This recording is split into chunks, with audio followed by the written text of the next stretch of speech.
I bought an apple tree, planted it with care, watered it every week, and spoke to it as if it were a member of the family. 3 years later, that tree was the size of a small house.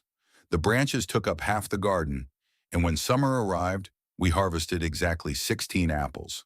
And that wasn't even the worst part. The worst part was that the person on the farm next door, with a tree half that size, filled crates and crates every season. I went over to ask him what his secret was.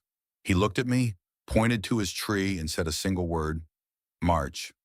If this resonates with you, or if you have fruit trees in your garden and feel they aren't giving everything they could, subscribe now, because what's coming in this video could completely change the way you see your orchard. What I'm going to explain to you today, you won't find summarized like this in any modern gardening book.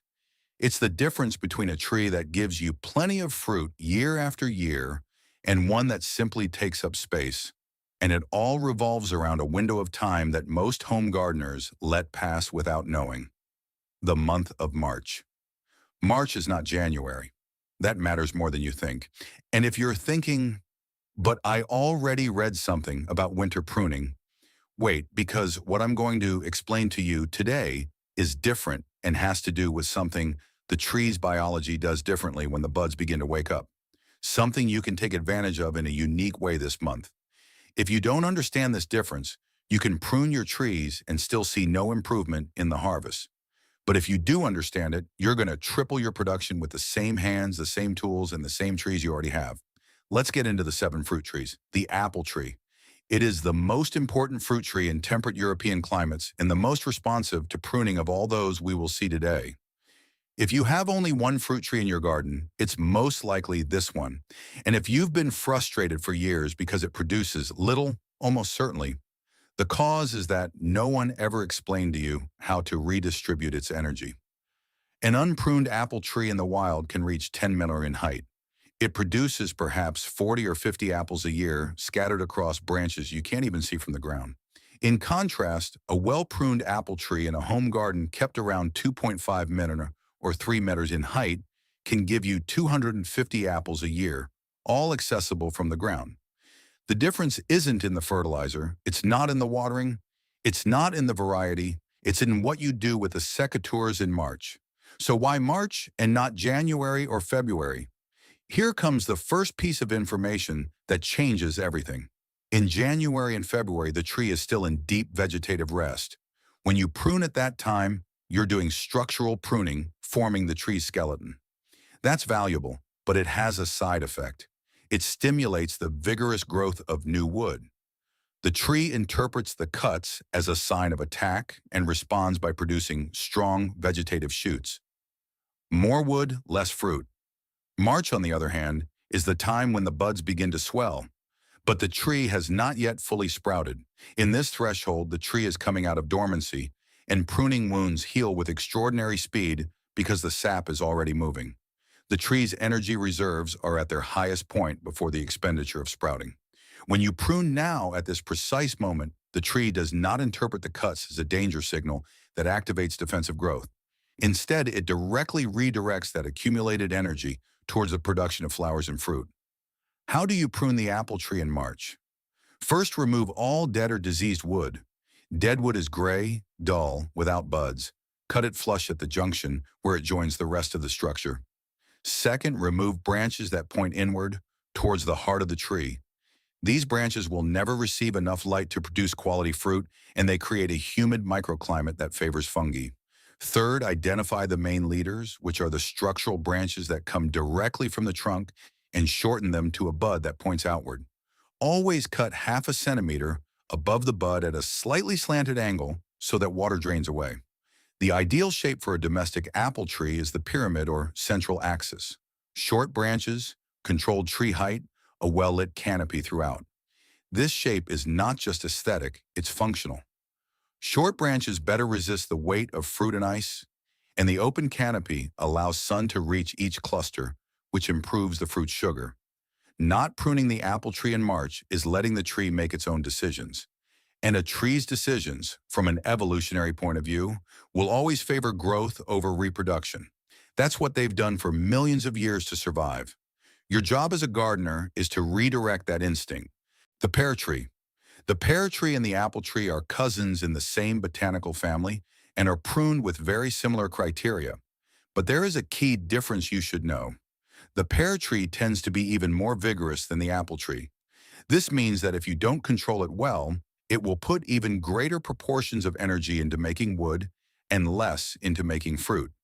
The clearest sign that a pear tree is not well pruned is that it has long, almost vertical branches with very little fruit. Those vertical branches that gardeners call structural suckers or simply whorls are pure growth. They don't produce fruit, they just consume energy.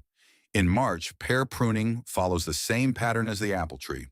You remove dead wood, open the center of the tree so light can enter, and shorten leaders to outward-facing buds. But with an adult pear tree, once the first 4 or 5 years of formation are over, you must be especially cautious with the amount of wood you remove at this time. Why? Because the more you cut a pear tree in late winter, the more vigorously it will sprout in spring. If you overdo it, you'll get a tree full of very vigorous new shoots that will take years to become fruiting wood. The correct strategy for a mature pear tree is a light maintenance pruning in March and then a more aggressive summer pruning in August to curb that vigor and force the tree to transform its energy into fruiting spurs. I'll talk about that in detail later because it's the mechanism that multiplies the harvest. In the first few years, you can do a more intense structural pruning in March to shape the tree. From the fourth or fifth year on, less is more. The peach tree. The peach tree is the quintessential stone fruit of Mediterranean and temperate gardens and has pruning characteristics that separate it completely from pome fruits like the apple and the pear. And here comes something that, if you don't know, could cost you the entire harvest. The peach tree produces its fruit exclusively on the previous year's wood. Not on old wood, not on the current year's shoots, but on 1 and 2 year old wood. This radically changes how you prune it. When you get to your peach tree in March and see thick, old branches with dark, rough bark, those branches are no longer going to give you fruit. The fruit will come from the thinner, younger shoots that grew last summer. So in March, your job with the peach tree is a very precise balance. You remove enough old wood to stimulate the production of new young branches, but you always keep a generous amount of the previous year's wood because that's where your harvest is. The classic technique with the peach tree is called renewal pruning. For every branch you're going to remove, you leave a young replacement branch that will take its place and produce fruit this year. If you remove old wood without leaving young replacements, the tree will need an entire year to recover, and you won't have a harvest. March is the ideal time for this pruning because the peach tree is especially sensitive to a disease called leaf curl, caused by the fungus Taphrina deformans, which primarily infects during cold, damp periods of winter and early spring. By pruning in March, when temperatures are already more stable and the risk of severe frost has passed, wounds heal much faster and there is less exposure to the fungus. Furthermore, in March, you can already clearly see which shoots survive the winter in good condition, with bright pink or reddish color and well-formed buds, and which are weak or affected. That visibility is a huge gift you don't have in January. The pruning shape for the peach tree is the open vase structure, 3 or 4 main arms that branch out from the trunk and open outward like the fingers of a hand. The center of the tree should remain completely free of branches so that air circulates well, which drastically reduces the risk of fungal diseases. Within each main arm, you work with renewal pruning, old wood out, young replacement branch in. The plum tree. The plum tree has a reputation for being an easy, robust, undemanding tree, and that's partly true. But that same robustness makes many gardeners abandon it to its fate and then wonder why it produces little or why the fruits are small and crowded. The plum, like the peach, is a stone fruit.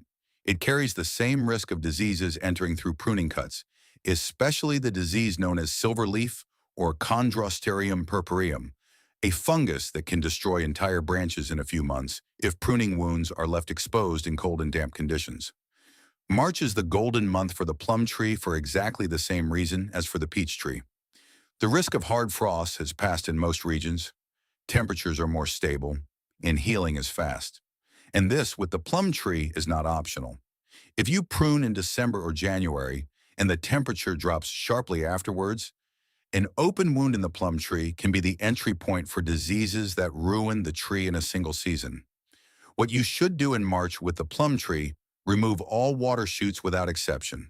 The plum is one of the fruit trees most prone to producing water shoots, which are those long, vigorous, and completely straight shoots that come out of the base of the trunk or even the roots. They never produce fruit. They only steal energy from the tree. You must cut them flush without leaving any stump, because if you leave a centimeter, they resprout with more force. Next, remove branches that cross, those that point towards the interior of the tree, and any wood showing signs of disease. And when you finish each cut on the plum tree, immediately apply a healing paste or any commercial tree sealer. Do not leave any wound open. It is your tree's life insurance. The shape of the plum tree can be a vase with the center open or a modified pyramid.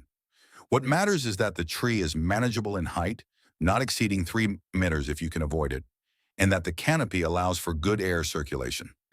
Do you see the pattern? Each of these trees responds to the same fundamental principle. You are consciously manipulating where the tree's energy goes. You aren't simply cutting branches, you're speaking the tree's biological language. Let's continue, because the next 3 fruit trees are the ones that hold the most surprises. The cherry tree. The cherry tree has 2 problems that make it especially challenging for the home gardener.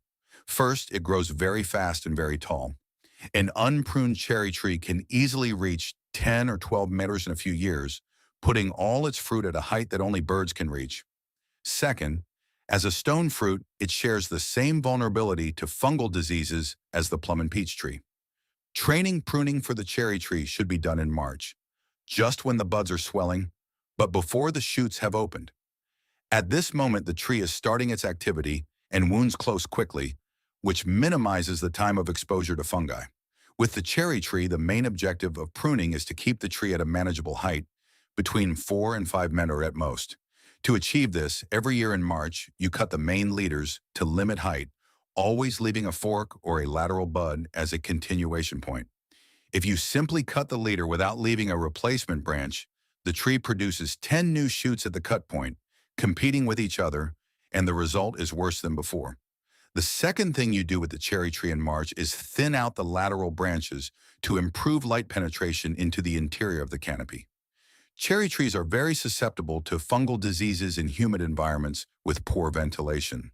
A dense closed canopy in the center is an invitation to brown rot and other fungi. The solution is always to leave the center free, working towards an open vase shape. Healing paste on the cherry tree is not just recommended, it is essential. All cuts, large and small, must be sealed immediately. Make it part of the ritual. You cut and seal, cut and seal. Don't go for a coffee in the middle of the job, leaving cuts open. The pomegranate tree. This is the fruit tree that fewest people prune, and the one that transforms the most when you start doing it.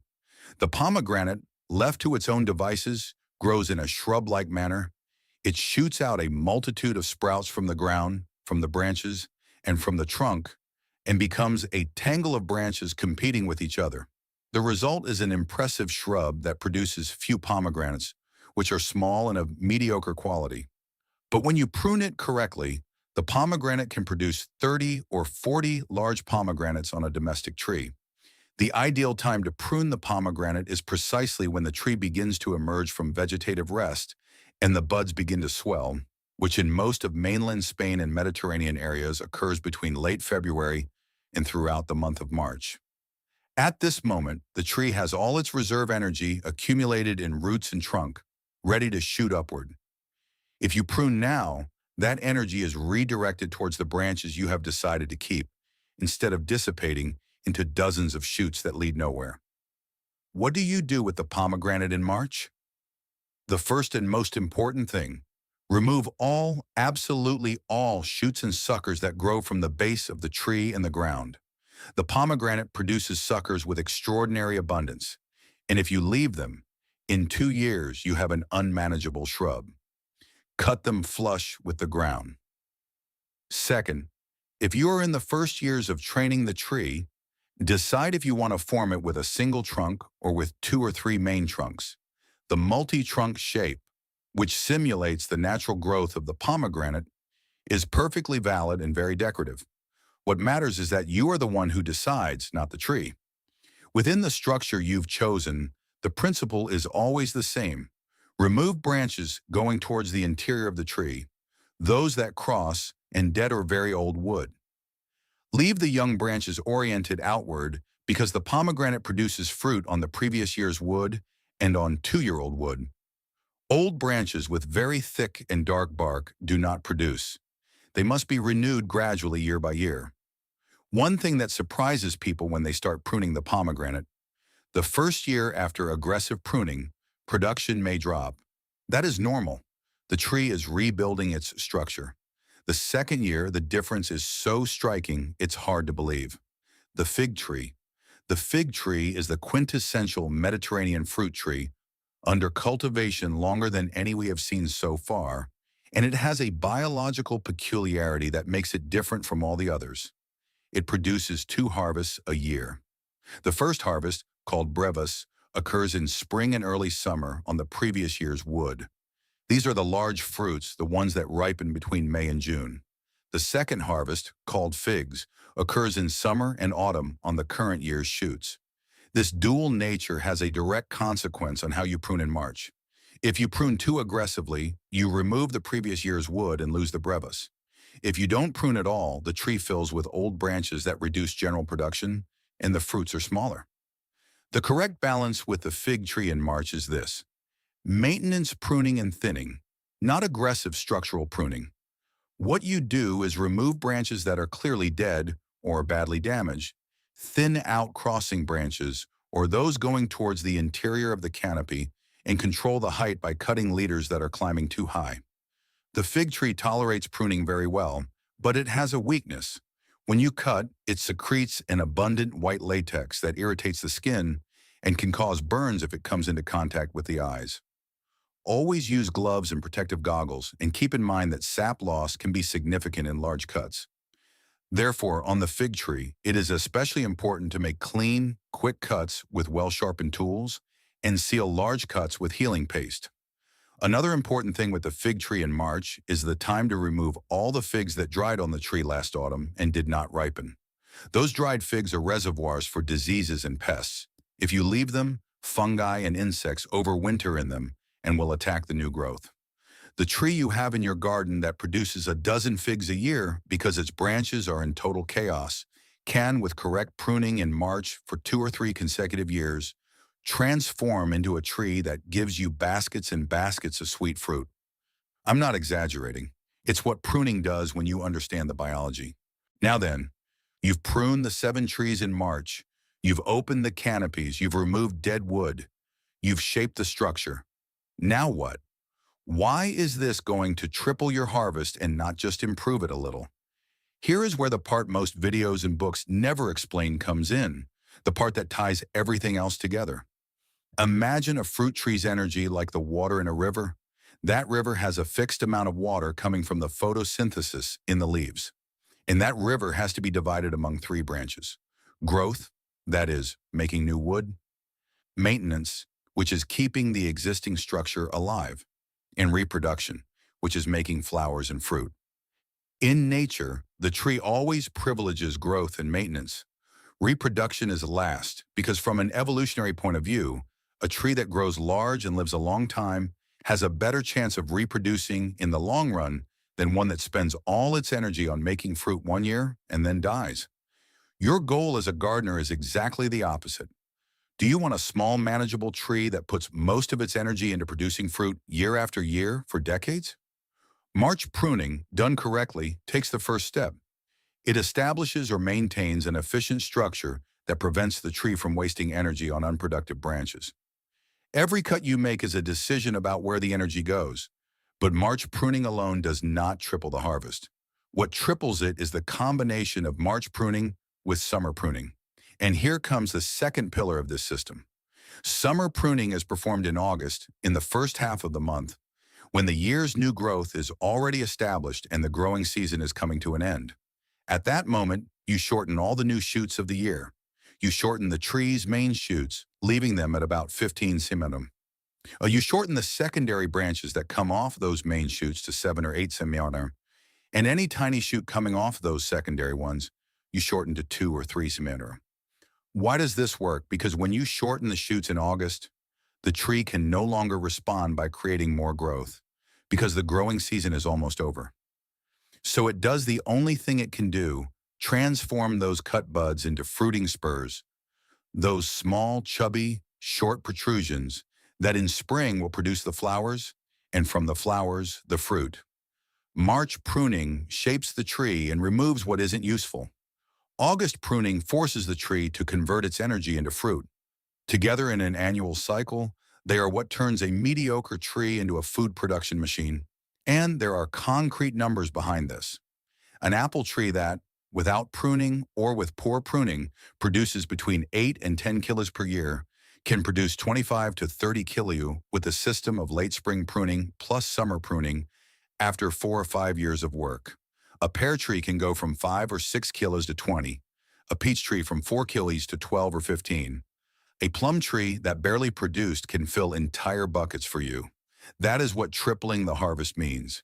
It's not an empty promise. It's what happens when you stop letting the tree make its own decisions. Let's return to the practical system because I want you to leave this video with a clear plan of action. In March, when your tree's buds begin to swell, but before the shoots are open, gather your tools.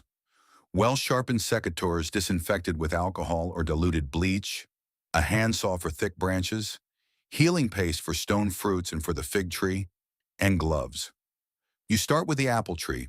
Remove all dead wood, eliminate branches pointing inward, shorten leaders to external buds to create or maintain the pyramid shape. Each cut half a centimeter above the bud at a slightly slanted angle. You continue with the pear tree, same logic as the apple tree, but with special care not to overdo it if the tree is an adult. A maintenance pruning, not a radical transformation. Then the peach tree. You work with renewal pruning. You identify the previous year's wood, the kind with bright color and well-formed buds, and you keep it. You remove old wood without a replacement and clear the center of the tree. Seal all cuts. The plum tree? First, the water shoots, without exception, flush with the ground. Then the crossing branches and those going inward. Immediate sealing of each cut. The cherry tree. Control the height by cutting the leaders with a replacement branch. Thin out the inner canopy. Immediate sealing. The pomegranate. Remove all basal shoots and suckers. Open the tree outward. Gradually renew old wood, leaving young branches in its place. The fig tree, thinning and maintenance pruning. Remove dried figs from last year. Control the height. This entire process with the 7 trees takes you about 2 hours if you have your tools ready and the tree isn't in a state of severe neglect. And then in August, you come back with the secateurs. First half of August, new shoots to 15 centimeters, secondary ones to 7, tertiary ones to 2 or 3. That is the second act, the one that forces fruiting. There's one more thing I want to tell you before finishing, and I think it's the most important of all. You're not pruning just to harvest more next summer. You're building something. A correctly formed and maintained fruit tree doesn't need you to rescue it every year. It stays healthy, just carries its fruit without breaking, and produces regularly for decades. A tree poorly pruned, or one that has never been pruned, punishes itself and punishes you. It becomes too big, unmanageable, prone to splitting in the wind or under the weight of a good harvest. And when it loses a major structural branch, you don't just lose that year's fruit. You lose the fruiting spurs that would have produced fruit for the next 10 or 15 years. What you do in March and what you do in August, every year during the tree's life, is what determines whether that tree feeds you and your children for 30 years or whether it ends up as firewood after 5. The 7 fruit trees we've seen today, apple, pear, peach, plum, cherry, pomegranate, and fig, are all susceptible to this transformation. All can go from being unproductive decorative trees to being serious food production systems in the home garden. The only thing needed is to understand the biology and act at the right time. March is that time. The buds that are swelling on your trees right now are the signal.